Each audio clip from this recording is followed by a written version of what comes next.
And we are live. All Thank you, right. everyone, for tuning in to another episode of Dan-A-Plooza. My guest at this time is artist and author Michael Machung. All right. Great to be here, man. And another thing I want to say before we begin is that I'm glad you're feeling much better and Thank you. you're back, you're rocking and everything. Awesome. Yep. Rocking and rolling. That's right, man. So, Michael, did you always see yourself as an artist as a young boy, or is this something later in life? Basically that, and because I had many aspirations growing up. All right, Mm-hmm. one of which was to become a medical doctor. Well, there you go. Right, and so I took some pre meds. Did well.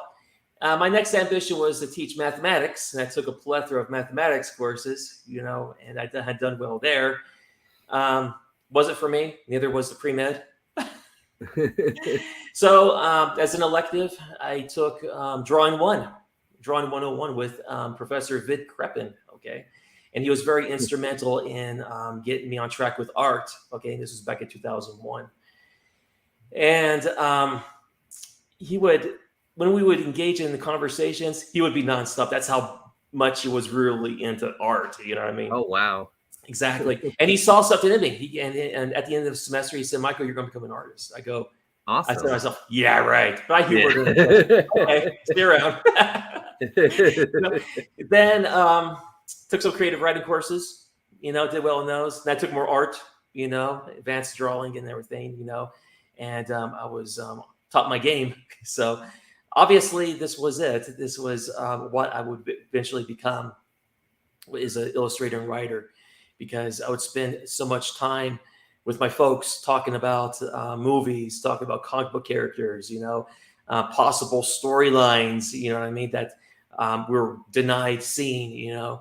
So yeah, that was about it. And my father was very instrumental as well in getting me. Oh, Um, cool. right, he was very impressed with my artworks, and he would always get excited too. When I would craft a piece, he'd get excited. He'd say, well, how about drawing Superman, Captain Marvel with Captain America? Do something like that. I would do that. The Garchpell kids, I would draw some Garchpell kids, and then he'd create some of his own. And he'd tell me about them. I said, sure, just write them down, and I'll, and draw them out. And that was it. There you go. Mm-hmm. I know for myself, the first time I ever got drawing experiences, I don't know if you remember this game. It was called Win, Lose, or Draw. And you used to have to draw the little thing on the card. And when I was little, all I could draw was Ghostbusters. That's Hey, good starting point, if you ask me. Yeah. Slimer, okay, is that who you were good at drawing? Hopefully. I was drawing like some of the Ghostbuster guys, and then Oh, I got like Washington Monument, and I go, oh my, this is going to be a challenge. It'll be Ghostbusters at the Washington Monument. it's ironic you would mention about the Ghostbusters, because I just purchased the DVD pack containing all the episodes and Oh everything. yeah. And I vaguely remember the villains, especially the guy with the pumpkin head, and Oh there was yes. another one that stuck out. Sam The Eyes. Sandman. The Sandman. Remember that? Remember that episode Yes. where everyone in the city was asleep, Yeah, and he was asleep. taking over the world by putting everyone to sleep? I Yeah. thought that was really innovative. The Sandman. It was good animation as well as voiceover work for the time frame that it came out in. Like you sometimes look at animation now, and like the animation could be really good and sometimes a little bit over the top, but sometimes it doesn't match up with the voice or how it's being presented In some cases, in some but cases. I was pleased, with the voices for those characters, Oh and yeah. I don't think the Stay Puft Marshmallow Man spoke. I don't think he spoke at all. He just grunted it. I think, one of my favorite characters. He's limited. Peter Venkman was cool. I thought that was a cool character. He definitely was. I know it was a little bit different because then Dave Coulier took over the voice, and that kind of changed the dynamic of the character. Mm-hmm. But I mean, that's what always happens when these things happen in cartoons. We don't care. We're kids. We just watch it with our Ecto Cooler drink. But so is there any artists that you look as an inspiration like as yourself? Like, did you see some artist and their work, and you were like, "Hey, I want to be like this artist or that artist"? As far as you mean like a pop culture artist Yeah, that's involved in comic book, I would go with John Byrne because he was a master at yeah. proportion, and or he just had a good judgment. When he had drawn the Hulk, which Stanley set the size standards for as 7 feet tall, 1,040 pounds. Okay, Hmm. and so when he drew that character, when with these other characters, you could tell that he kept with those proportions. You know, and he was also good at drawing technology. So you might want to check Yeah. out his back issues with John of the Hulk issues that John Byrne had drawn, and you'll see what I mean. He's really good at drawing technology, and so Very, when very I was cool. reading those books, I kind of got the hint that the storyline kind of took place in the future, at some point in the future, but it wasn't really specified, given the technology that was used. But it was good. I think his runs on the Hulk were pretty good, and he was my inspiration. As far as a world artist is concerned, I would probably go with Norman Rockwell. I liked his works. Yes. He was a master at Americana, portraying Americans in their everyday lives, barbershop, the school, where else, shopping, whatnot, And I really liked his works as well. But as far as pop culture is concerned, John Byrne. There you go. So I've seen your YouTube channel, which your viewers can watch on YouTube, Michael Machung. So when you're drawing these certain characters that I've seen before, I've seen you drawn like, Candyman and like the Incredible Hulk. Do you like look or watch like a movie prior to drawing it, or is it just from your imagination of like watching that film? Probably both, but most of the time, these images just come to my mind. They flash in my mind, and Yeah. I immediately jot them down, and so I don't forget about them later on. And then I get back to those notes and I start drawing away. But sometimes I'll watch a movie like The Howling, to give me some inspiration to draw Eddie Quist, who's like one of my There you favorite go. characters to draw. Or I'd watch a Freddy Krueger movie, if I'm getting ready to draw Krueger, yeah, I'll do that. Yeah. But most of the time, these images will just flash in my mind, I jot them down and I just draw them out accordingly. There you go. That's definitely a way to get like the mood and the vibe going along with the paper to the pen. So is there like a character that is kind of like a challenge for you to draw, like that you always find like sometimes it makes you like, think, or, is a challenge when you're sketching it out? I never came across that yet. No, Okay. I managed to draw any character that I choose. I could draw any character you throw at me. Yeah, I could draw. I've drawn Devastator from Transformers, Metroplex.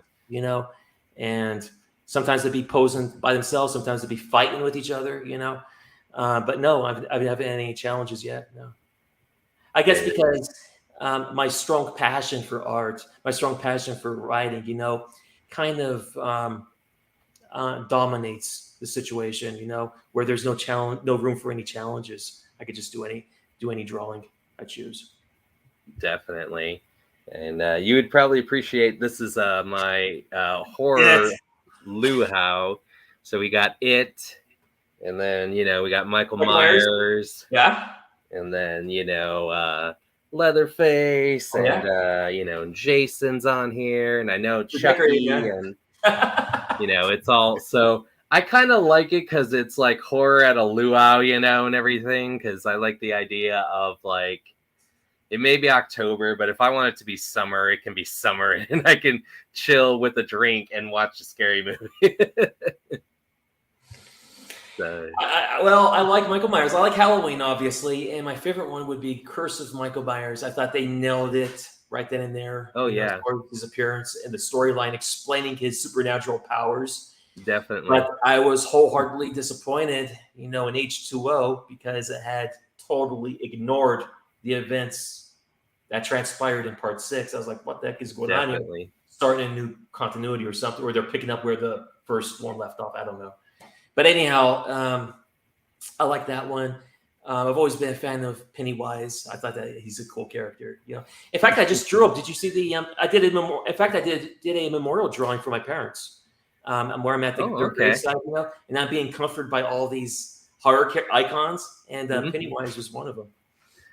I don't know if you remember in H2O, but the guy from American Pie was in there, Thomas Ian Nicholas, and he said that he didn't want to be in the movie no more. So Yeah. he talked to them, and like they killed off his character Oh wow! because he didn't want to be like the American Pie guy. He wanted to do other things, and so what would happen was the guy who was Michael Myers, he would used to whisper stuff in his ear before he would go tackle, just to mess him up. Like he would just say stuff. And sometimes he would say American Pie things just to mess with it. I always find those little stories that these actors and actresses share, Oh, very yeah. interesting. I find them all very interesting. I used to subscribe to Inquirer magazine, Entertainment magazine, Yeah. and I'd read their stories and everything. They were very intriguing. Definitely. But I thought you'd get a kick out of that because, you always have to try and break focus if someone's trying to make me laugh.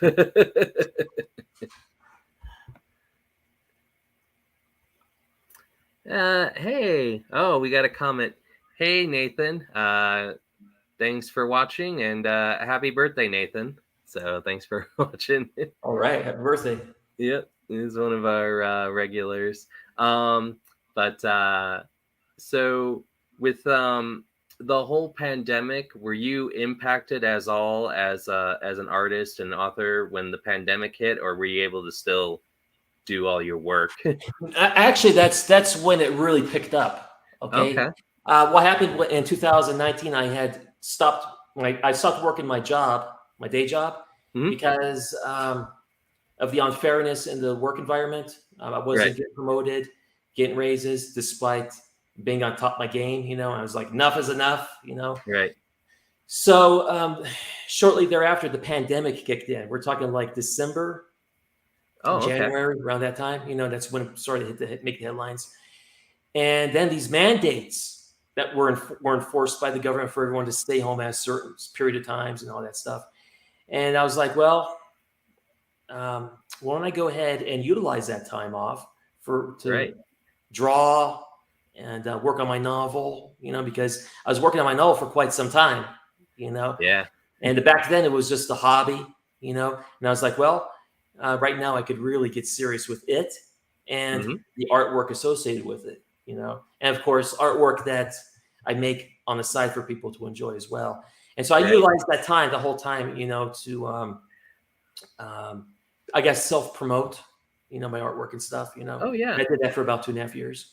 And that's how I met Art Spell Queen, was on Instagram, and that's where she discovered me, so. Oh, yeah, definitely. We're talking like January 2020, I believe. Yeah, there you go. And then you got established, as we'll say. Exactly. I picked up some fans along the way, and they're sticking with me. They've been sticking with me. Oh, for that much long, for 2.5 years, and my thanks and gratitude go out to them. My fans are priceless. Exactly. So, can you tell us a little bit about the novel?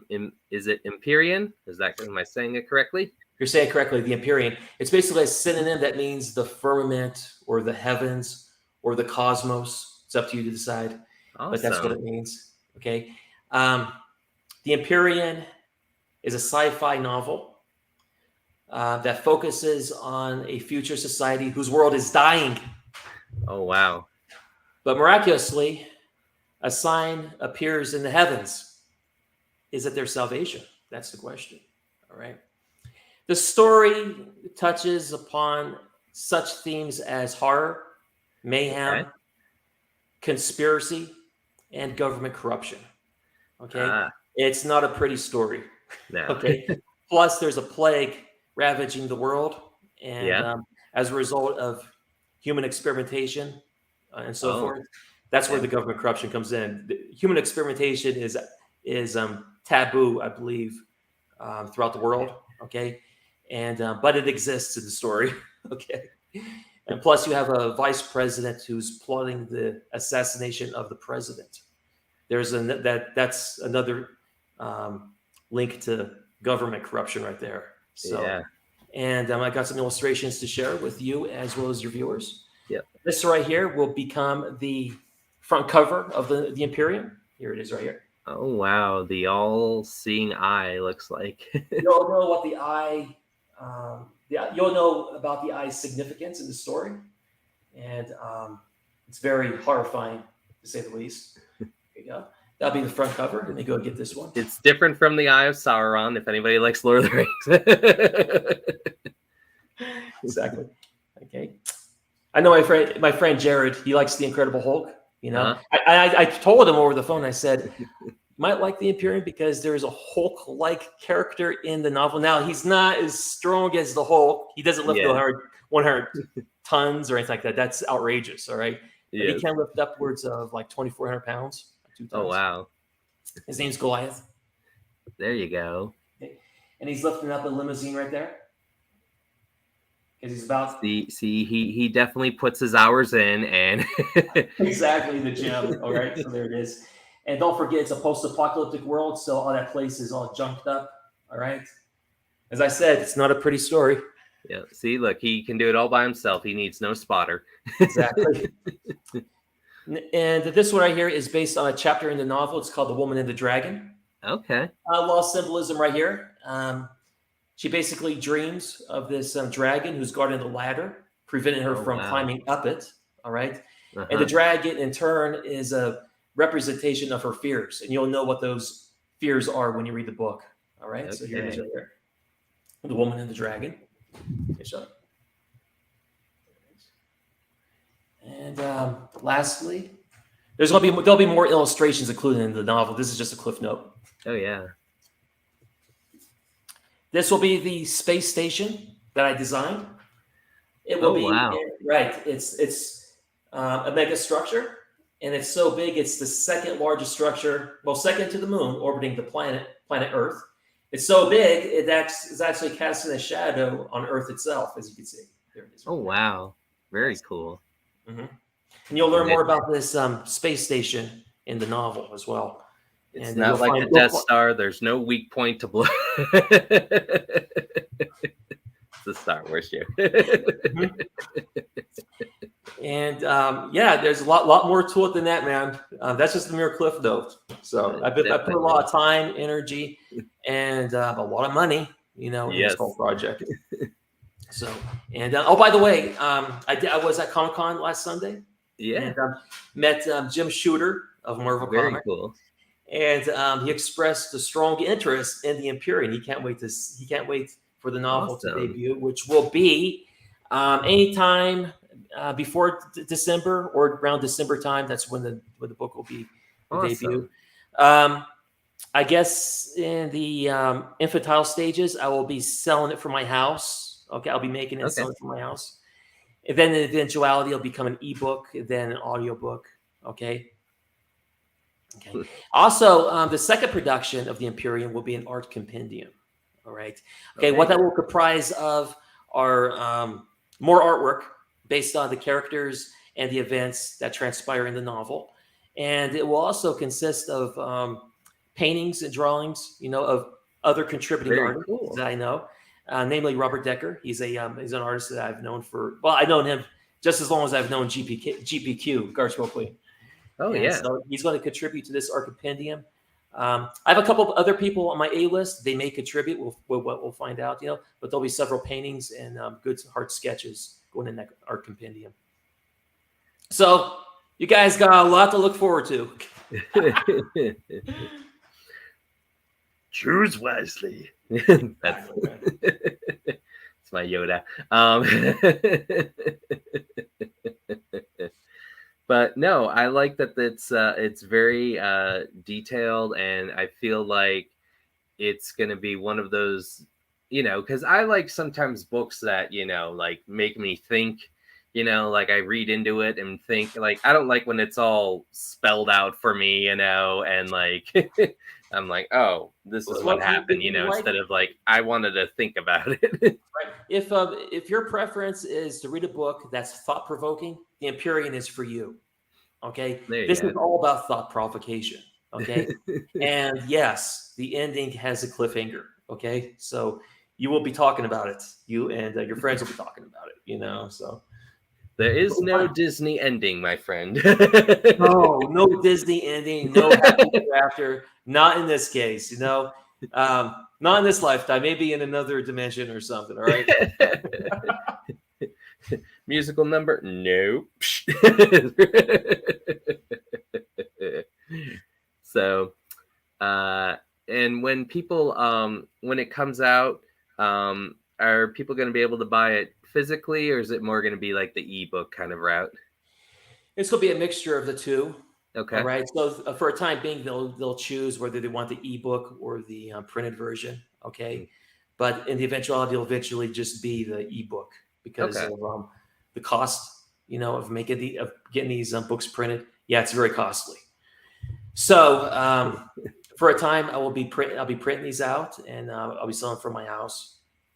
Got Okay. all the equipment here, you know. In fact, I spent the last month, you know, getting all the equipment, you know, for this Oh, wow. big happening. Yes, got the book printer here, got the paper, got the glossy photo paper. I don't know if you can see it, but it's behind me, you know.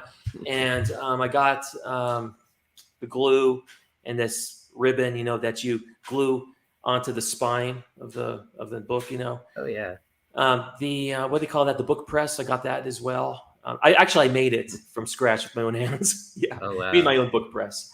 So yeah, all that's behind me, and yeah, I'm all set and ready to go. So So you got your own printing press, so to speak. yeah, I got the clamps. I went to Home Depot, and it just so happens that their machine had broken down on me. It's been working Oh, for no. eons. You know, just my luck that I walk in and their machine just, you Oh, know, no. what is going on here? So they changed the blade, you know, to cut the wood with, you know, Mhm. and everything worked out, you know, so it was all good. Um, so as far as this novel, is it something that you're going to continue in another book and make it a series, or is this like a one and done novel? Okay. So we'll let the readers decide, you Okay. know, and there is a cliffhanger that opens the gates for a sequel. And one thing about the Empyrean, it's written in such a unique fashion Mhm. that a book could be based on any one of those characters, any one of Oh, those wow. villains or protagonists, you know, and they could just go on and on for generations, just writing books on Empyrean. Yeah. And yeah, there's a lot to it. There's a lot to it. And hopefully it'll become a series. I look forward to making it into a series. Absolutely. There you go. There you go. I hopefully it comes to fruition. Um, so um, were you kind of nervous when you first left your kind of regular job and started doing this? Was there any kind of nerves, anxiety, or you're like, I'm gonna make this work? No, because there's one part I left out. It was the public, you know, Okay. that pushed me to do this, you know. Okay. And I think it was another writer. I met a writer while I was working. His name is Richard Conrath. Hmm. Okay. And I met his wife, you know, and she looked at my artwork and made some suggestions. She didn't say to start my own company and do this, what I'm doing now, but Right. she made similar suggestions, you know, as well as other people, you know, and I just took work charge of my life, you know, There and you just go. followed my dream because where I was at previously, I was going nowhere, you know, and I got sick of it, you know, Exactly. and so here it is, you know, and I plan on going to some Comic Cons. I plan on going to the San Diego Comic Oh, Con. there you go. Yes, it will be next summer on the 21st of June. Be a Awesome. 4-day event. Yep. Yes, and I look forward to it. So Okay, basically, I'll be a vendor there, not as a patron. I'll be a vendor. I'm selling my Empyrean prints, the book itself. There will be an audiobook for those who are visually impaired or have okay, um, very cool. dyslexia. I think dyslexia is is like a common Yeah. thing, and so this book will help those kinds of people, Okay. and back when I was a private, I worked as a private, not to, I meant to also tell you that after I quit my big day job, I worked as a private tutor teaching Uh-huh. mathematics, English, and writing, and I had several dyslexic students, as Oh, my, all right. yeah, and I worked, they progressed, they did, Yep. and I had other students with impairments as well, like schizophrenia, Yeah. bipolar, and Hmm. autism. And Yes. so I worked with them, and we meshed, we gelled, we Yep. conquered. All right. But anyhow, yeah, the audiobook will be for those kinds of people, or some people who just don't want to read, don't have time to read, Exactly. they just want to put that CD into the radio and just want to listen to it on their way to work, to and fro, for those kinds of people as well. Oh So, yeah, and there'll be a comic book version of oh, the there you Imperium. go.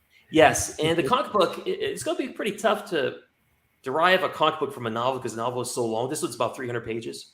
Hmm. I don't know if anyone could write a comic book that's 300 pages, so the comic book itself will feel like the novel, you know what I Hmm. mean? And it'll just probably be more of a summary of what happened in the novel, but it'll be a big comic book. Probably we're talking about maybe 30 pages, 35 pages. So, yeah. There you go. And we look forward to that as well. And hopefully, you can maybe even sell that as a combo pack, the book and the comic book. You can make that a bundle deal. Well, yeah. Oh, yes, definitely. And there's a lot of options on the table, So, yeah. Get the Michael Machung combo pack. And another thing I want to mention is that I did finish writing a second book. It's a short story. It's about 30 pages called The Christmas Day. Okay. And it's about this altruistic nurse who will just go out of her way to help anybody. Okay. Yeah. Even if it means risking her own life. Okay. Oh, wow. Yes. And so I'm thinking about putting that at the end of the Imperium, where you have two stories in one book. Oh, okay. Okay, I'm thinking about doing that Yeah. because if the story is only 30 pages, why not? You know what I mean? And the book itself will have like a Twilight Zone-esque feel to it. All right, and that's what this whole my whole all this is inspired by the Twilight Zone, by the way. Star Trek, Dune, and all that. So yeah, but hopefully people will like the short story, and hopefully I'll be able to squeeze it as a second story within the Imperium. So it's all good. Is getting another comment. Thank you, Carrie, for saying hello and wishing me well. Thank you, Carrie. So is there anything else you would like to say on Dan-A-Plooza before we wrap it up for the day? So basically, you asked earlier who my art inspiration was, and I told you it was John Byrne. My novel, my inspiration when it comes to writing, would be Richard Matheson. Yes, Awesome. Richard Matheson. That guy was so good, and anything he touched just turned to gold. He was like the King Midas of writers, okay, so to speak. So yeah, very cool. So I hope that all your author and comic book dreams come true, and I hope people keep supporting you. I'd like to thank my guest, Michael Machung, for being the first guest on Dan-A-Plooza. We have 3 more guests, so everyone stay tuned and have a good evening. Thank you too.